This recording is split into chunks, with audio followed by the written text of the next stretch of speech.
जिन्होंने बदबू को ही जीवन समझ लिया हो वो सुगंध को नहीं परख पाते।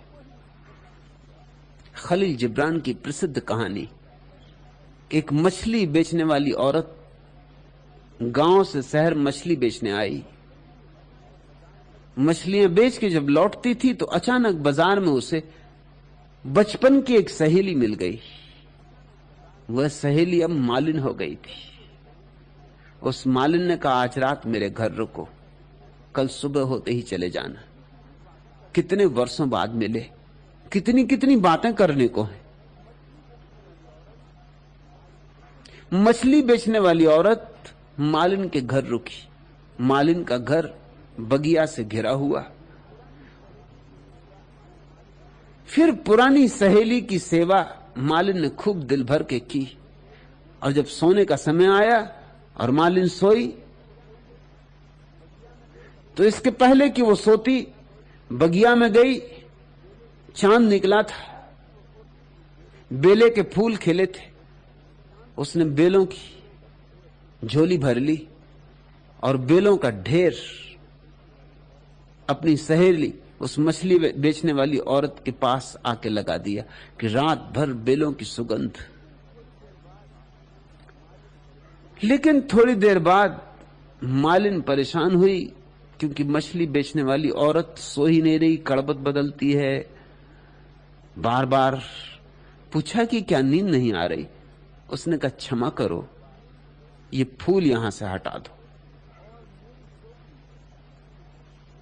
और मेरी टोकरी जिसमें मैं मछलियां लाई थी उस पर जरा पानी छिड़क के मेरे पास रख दो। मालिन ने कहा, तू पागल हो गई? उसने कहा, मैं पागल नहीं हो गई, मैं तो एक ही सुगंध जानती हूं मछलियों की, और बाकी सब दुर्गंध है।